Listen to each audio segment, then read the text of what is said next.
Hello everyone! Hello my YouTube fam and welcome back to your own channel. My name is Akhil Maheshwari. लेकर के आया हूं आज video number 39। आज हमारा टॉपिक है लास्ट टॉपिक बिजनेस एनवायरमेंट का impact of new economic policy. ये है आपकी एनसीईआरटी बुक का पेज नंबर 89। एंड शुरू करने से पहले बोल दो ना slogan, study together grow together. देखो, हमने न्यू इकोनॉमिक पॉलिसी के बारे में पढ़ लिया, हमने जाना डी लाइसेंसिंग क्या होता है, डिसइन्वेस्टमेंट क्या होता है, ऐसे बहुत सारे टेक्निकल टर्म्स जो हम नहीं जानते थे हमने वो जाने और इनकी इंपॉर्टेंस भी समझी।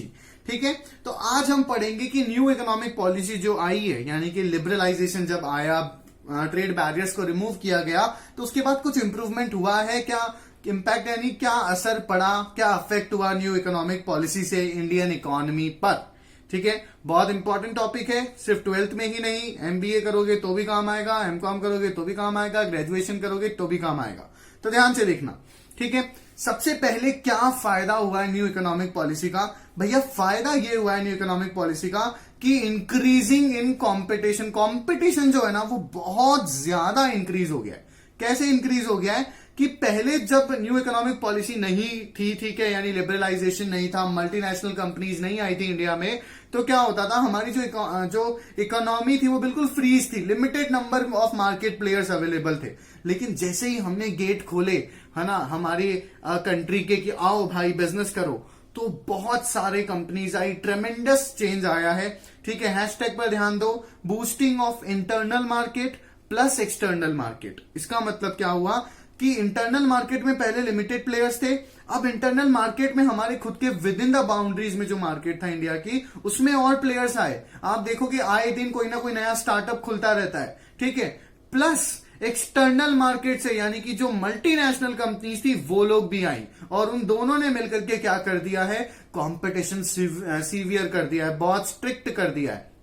मतलब क्या कि जो इंटरनल मार्केट था वहां पे तो ऑलरेडी कंपनीज थी और नए नए स्टार्टअप आए दिन खुलते रहते हैं, आप न्यूज में सुनोगे। दूसरी तरफ multinational companies, entry of multinational companies, वो लोग भी आई हैं। तो इंटरनल मार्केट और एक्सटर्नल मार्केट कॉम्बाइन हो गया। एज अ रिजल्ट क्या हुआ, कट थ्रॉट कंपटीशन आ गया है मार्केट में। कट थ्रॉट बोले तो गला काटने वाला कंपटीशन आ गया है। आज इतना सीवियर कंपटीशन है कि अगर आपने हल्की सी भी गलती कर दी ना, तो मार्केट में नो मैटर आप कितने ही बड़े मार्केट प्लेयर रहे हो, कितना ही मार्केट कैपिटलाइजेशन करते हो, आपका मार्केट सर्वाइव नहीं कर पाएगा, आपका बिजनेस सर्वाइव नहीं कर पाएगा। एक छोटा सा एग्जांपल है, अभी हाल ही में कुछ दिनों पहले क्या हुआ, वोडाफोन में कोई टेक्निकल ग्लिच आ गया और जिसकी वजह से यूजर का पैसा कट गया। ठीक है, कुछ 70-80 रुपीज रहा अमाउंट, मुझे एग्जैक्टली याद नहीं। ठीक है, आई थिंक 91 रुपीज था। तो उससे क्या हुआ कि जब पैसा कटा ना, तो हैंड टू हैंड जैसे वोडाफोन की चीज पता चली, वोडाफोन ने ट्वीट किया, अपने जो यूजर्स थे उनसे सबसे पहले तो माफी मांगी और उनको ये भी कहा कि आपका जो पैसा है हम आपको वापस हैंड टू हैंड क्रेडिट कर रहे हैं, घबराइए मत, आप हमारे लिए बहुत इंपॉर्टेंट है। ठीक है, तो इससे पता चलता है कि यार कंपटीशन कितना इंपॉर्टेंट है और यहां नो चांस ऑफ एरर, गलती करने का कोई मौका नहीं है। ठीक है, तो ये सब कैसे पॉसिबल हुआ? ये सब पॉसिबल हुआ इंडिया की इकोनॉमी में जब हमने लिबरलाइजेशन किया, हमने गेट खोले, ट्रेड बैरियर्स हटाया, हमने लोगों को मौका दिया कि वो आए और इंडिया में बिजनेस करें। इसका एक परफेक्ट एग्जांपल कि कैसे कंपटीशन बढ़ गया है, ये इस चीज को प्रूव करता है। मैं आपको प्रूव कर सकता हूं कि कैसे कंपटीशन बढ़ गया है, कि हमारे यहां पे पहले मोनोपोलिस्टिक एक्ट चलता था, उसको रिप्लेस करके द कंपटीशन एक्ट 2002 आया है। तो कंपटीशन हमने एक एक्ट बना दिया, हमने कानून भी बना दिया है, जिससे ये पता चलता है, मतलब बेसिकली ये कानून इसलिए बनाया गया था ताकि जो हेल्दी कंपटीशन है वो मेंटेन रहे। ठीक है, अनहेल्दी और इल प्रैक्टिसेस नहीं हो ट्रेड में। ठीक है, लेकिन कंपटीशन एक्ट का आना इस चीज को बहुत क्लियरली प्रूव करता है यार कि इंडिया में ना कंपटीशन बढ़ा है न्यू इकोनॉमिक पॉलिसी आने के बाद। आया आपको समझ में? देन सेकेंड इंपैक्ट की बात करें न्यू इकोनॉमिक पॉलिसी की, तो मोर डिमांडिंग कस्टमर्स। कंपटीशन बढ़ा मतलब मार्केट में प्रोड्यूसर्स बढ़े, प्रोड्यूसर्स बढ़े मतलब मार्केट में प्रोडक्ट्स बढ़े, प्रोडक्ट्स बढ़े मतलब कस्टमर के पास चॉइसेस बढ़ी। पहले क्या होता था, आपके दादा या नाना के टाइम की बात करो तो लिमिटेड चॉइस होती थी, एक चीज में बेसिकली 2 से 3 चॉइस आपको मिलती थी, उससे ज्यादा नहीं मिलती थी। आज आपको हजारों वेरिएंट्स मार्केट में मिलेंगे। ठीक है, तो जब चॉइसेस बढ़ गई है तो कंपटीशन बढ़ गया, कंपटीशन बढ़ा तो कस्टमर की भी डिमांड बढ़ने लगी है। देखो, surplus of products in every sector, ऐसा नहीं है कि मोनोपोली हो, ठीक है। आज आप कोई सा भी प्रोडक्ट उठा लो, लार्जली आपको हर प्रोडक्ट में बहुत सारे ऑप्शंस मिल जाएंगे। नूडल्स उठाने तो नूडल्स अकेले सिर्फ मैगी नहीं बनाता, अब इंडिया में 4 से 5 ब्रांड तो आपको नेम याद होंगे लिटरली, ठीक है। इरेजर खरीदना है तो एक नटराज ही नहीं है, आज इंडिया में आपको 3 से 4 ब्रांड्स याद होंगे लिटरली। सो क्या हुआ है कि कस्टमर्स की डिमांड भी बढ़ने लगी है, क्योंकि कस्टमर्स को अब 1 या 2 गिने चुने चॉइसेस नहीं मिलती हैं, कस्टमर्स के पास बहुत सारी चॉइस है। अब न्यू इकोनॉमिक पॉलिसी का सबसे इंपॉर्टेंट इंपैक्ट क्या पड़ा मार्केट पर, वो ये पड़ा कि पहले इंडिया में प्रोड्यूसर्स मार्केट होता था। प्रोड्यूसर्स मार्केट मतलब कि पहले बनाया जाता था, प्रोड्यूस किया जाता था, उसके बाद उसे मार्केट में सेल कर दिया जाता था। प्रोड्यूसर्स मार्केट मतलब ये सोच होती थी कि produce what the producer want, कि जो प्रोड्यूसर चाहता है वो चीज प्रोड्यूस करता है, कस्टमर को खरीदना पड़ता था। अब इंडिया में क्या है, अब बायर्स मार्केट है, कस्टमर इज द किंग, ठीक है। अब प्रोड्यूसर प्रोड्यूसेस विच और व्हाटसोएवर द कस्टमर नीड्स और वांट्स। तो इसका मतलब क्या हुआ, कस्टमर के पास चॉइसेस बढ़ गई एंड अब बायर्स मार्केट आ गया है। अब प्रोड्यूसर वो बनाता है जो कस्टमर चाहता है, ठीक है। आया आपको समझ में। देन देखो, इसका थर्ड फीचर क्या है, रैपिड चेंजिंग टेक्नोलॉजिकल एनवायरमेंट। देखो, इंडिया में पहले क्या था, टेक्नोलॉजिकल एनवायरमेंट को उतनी इंपॉर्टेंस नहीं मिलती थी, हम लोग टेक्निकली उतने एडवांस नहीं थे, हम लोग मैनुअल लेवल पे लेबर इंटेंसिव टेक्निक्स पे ज्यादा बिलीव करते थे। लेकिन जब से मल्टीनेशनल कंपनीज आई हैं तो क्या हुआ, ये अपने साथ नई नई टेक्नोलॉजी लेकर के आई। एज अ रिजल्ट क्या हुआ, वर्ल्ड क्लास ग्लोबल कंपटीशन होने लगा है। अब हेल्दी कंपटीशन तो होता ही है, साथ ही साथ ग्लोबल लेवल पर कंपटीशन होता है। आजकल हर कोई नई से नई टेक्नोलॉजी बना रहा है और एक दूसरे से आगे बढ़ने की कोशिश कर रहा है। तो एज अ रिजल्ट क्या हुआ, सबसे अच्छा पॉजिटिव इंपैक्ट क्या हुआ न्यू इकोनॉमिक पॉलिसी का, कि अब इंडियन कंपनीज भी क्या करती हैं, एक बहुत अच्छा खासा पैसा इन्वेस्ट करती हैं। हैशटैग पर ध्यान दो, increase in investment in research and development. अब इंडियन कंपनी भी क्या करती है, अपना हर एक कंपनी का R&D डिपार्टमेंट होता है। R&D डिपार्टमेंट क्या होता है, रिसर्च एंड डेवलपमेंट। ये लोग कॉन्स्टेंटली रिसर्च करते रहते हैं, आने वाले समय में मार्केट में क्या क्या अपॉर्चुनिटीज होंगी, कैसे कंज्यूमर बिहेवियर रहेगा, और रिसर्च एंड डेवलपमेंट के बेसिस पर ही प्रोड्यूस किया जाता है। तो ये बताता है न्यू इकोनॉमिक पॉलिसी ने कितना बड़ा चेंज लाया है हमारे एनवायरमेंट में, मार्केट में। अब कस्टमर्स के लिए रिसर्च किया जाता है, प्रोड्यूसर की मनमर्जी नहीं चलती है। आया आपको समझ में। देखो, नेक्स्ट पॉइंट क्या है, नेसेसिटी फॉर चेंज। ये पॉइंट क्या कहता है, हैशटैग पर ध्यान दो, modification in policy and operations time to time या टाइमली। तो भाई समझो, पहले क्या होता था कि ना, एक ही बिजनेस स्ट्रैटेजी है और वो वही बिजनेस स्ट्रैटेजी सालों से चली जा रही है, कितने ही सालों से चलती आ रही है, कोई जरूरत ही नहीं थी बदलने की। क्यों, क्योंकि प्रोड्यूसर्स किंग पिन होते थे मार्केट के, उनकी मर्जी चलती थी मार्केट में, वो जो बनाते थे कस्टमर को खरीदना पड़ता था। भले चाहे कस्टमर को कोलगेट की टूथपेस्ट क्रीम पसंद आ रही हो, लेकिन प्रोड्यूसर को अगर टूथ पाउडर पसंद आ रहा है तो वो कोलगेट का टूथ पाउडर पे टूथ पाउडर बनाया जा रहा है, ठीक है। तो पहले क्या था, बिल्कुल प्रोड्यूसर ओरिएंटेड मार्केट था, तो कोई चेंज की जरूरत ही नहीं थी, बिल्कुल स्टेबिलिटी थी। आज क्या हो गया है, कंपटीशन बढ़ गया है, कस्टमर्स की डिमांड बढ़ गई है, टेक्निकल एनवायरनमेंट डेली बदलता है, और तो और कस्टमर जो है वो बहुत ज्यादा सिंसियर भी हो गया है, उसे पता है उसके राइट्स क्या हैं। तो इसके बाद क्या हुआ है, कोई सा भी बिजनेस ऐसा नहीं है जो एक ही पॉलिसी को लंबे समय तक कंटिन्यू करता हो।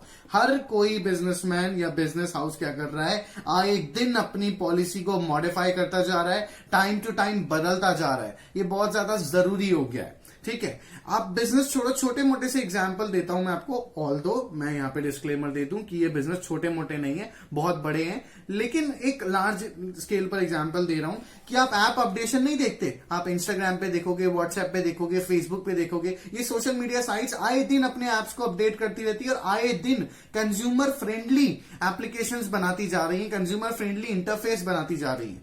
क्या जरूरत है इनको, सीधी सी क्लियर सी चीज पता चलती है कि कंपटीशन है, customer is the king, customer की नीड को सेटिस्फाई करना है। तो ये पॉइंट क्या कहता है कि क्या इंपैक्ट आया न्यू इकोनॉमिक पॉलिसी का, ये इंपैक्ट आया है कि अब कोई सा भी बिजनेस एक स्टेबल पॉलिसी लेकर के नहीं चल सकता लंबे समय तक। They need to make constant changes, constant modifications in their policy of working. आया समझ में।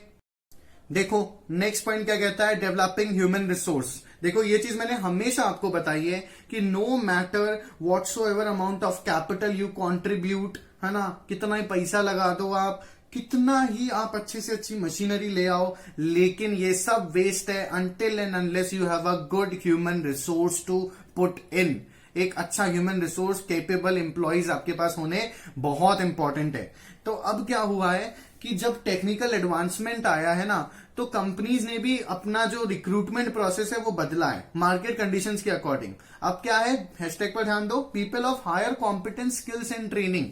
अब उन लोगों को कैसे लोगों की रिक्वायरमेंट है, कैसे ह्यूमन रिसोर्स की रिक्वायरमेंट है, जो हाईली कॉम्पिटिएंट हो, जिनके पास स्किल्स हो, जो ट्रेंड हो। अगर कोई ट्रेंड नहीं है तो आजकल कंपनीज क्या करती हैं, ट्रेनिंग पर बहुत पैसा खर्च करती है एम्प्लॉयज की। व्हाई? बिकॉज एक चीज वो क्लियरली जानती हैं कि इस बदलते वक्त के साथ अगर बदलना है तो परफेक्शन लानी पड़ेगी। और ये परफेक्शन कहां से आएगी, आपके पूरे ऑपरेशंस में तभी आएगी जब आपका ह्यूमन रिसोर्स क्या होगा, वेल केपेबल होगा।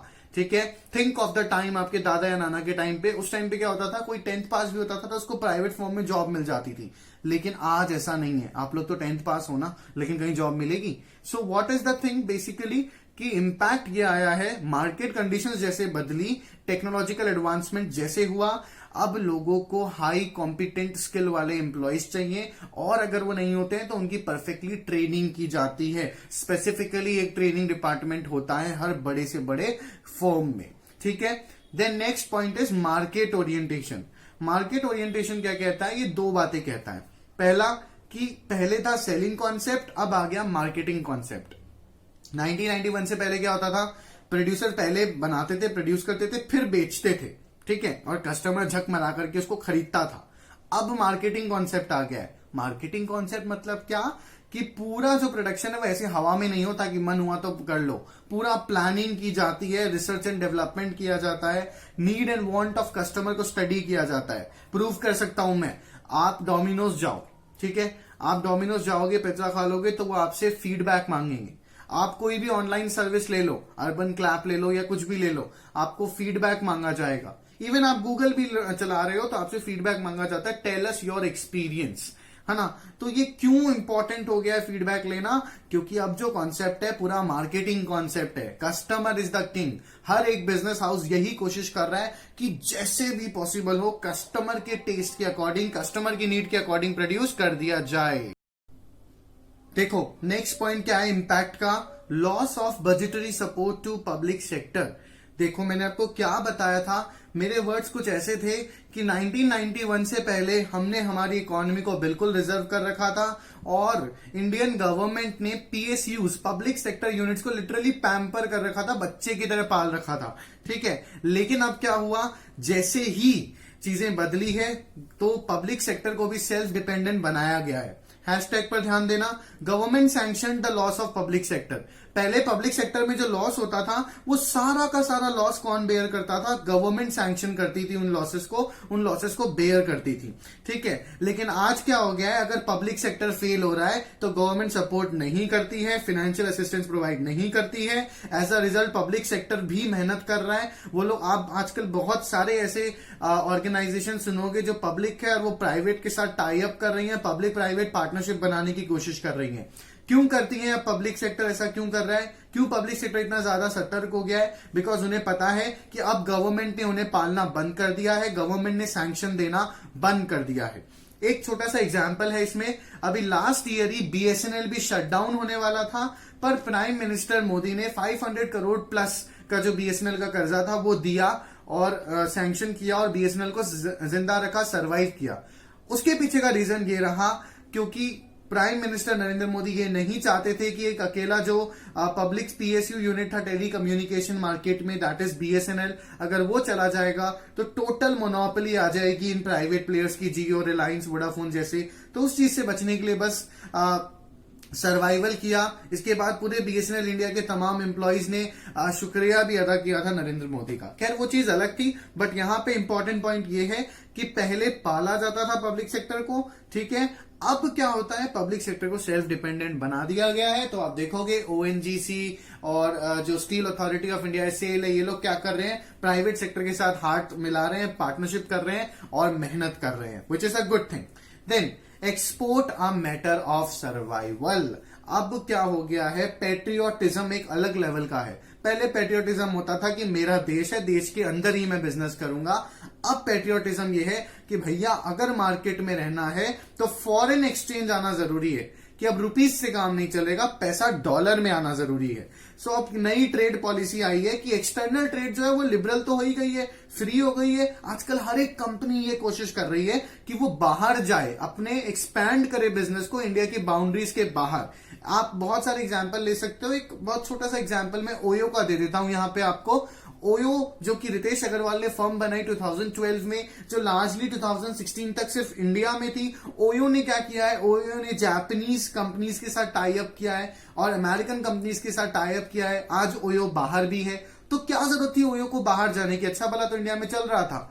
क्योंकि उन्हें सिंपल रीजन पता है कि अगर टॉप नॉच पे आना है, टॉप बनना है, तो फॉरेन एक्सचेंज चाहिए, पैसा डॉलर्स पाउंड्स में चाहिए। अब रुपीज से काम नहीं चलेगा। तो आजकल क्या कर रही है हर एक company, they are running to earn more foreign exchange. ये कैसे पॉसिबल हुआ यार? ये तभी पॉसिबल हुआ जब हमने हमारी इकोनॉमीज को खोला। अगर ओयो 1991 से पहले ऐसा करता ना, बाहर जाने की कोशिश करता, तो देश जो था मतलब नॉन पेट्रियोटिक देशद्रोही घोषित कर दिया जाता, डिक्लेयर कर दिया जाता ओयो को। ठीक है। सो एज अ रिजल्ट क्या हुआ, कंपनीज का भी टर्नओवर बढ़ रहा है। अब पहले रुपीज में कमाते थे, अब डॉलर्स में कमा रहे हैं। एंड एक और चीज हो रही है, इंडिया का भी बड़े लेवल पे नाम हो रहा है। आज अगर कोई ओयो वाला कोई अमेरिकन अगर ओयो बुक करता है अमेरिका में, तो उसे पता है कि मैंने एक इंडियन फर्म को बुक किया है। तो इससे इंडिया का भी नाम बढ़ रहा है, साथ ही साथ जो मार्केट के प्लेयर्स हैं उनको भी अब फॉरेन एक्सचेंज मिल रहा है, अच्छा खासा डॉलर में पैसा मिल रहा है। तो पसंद आया है तो लाइक करो, शेयर करो, डोंट फॉरगेट टू सब्सक्राइब।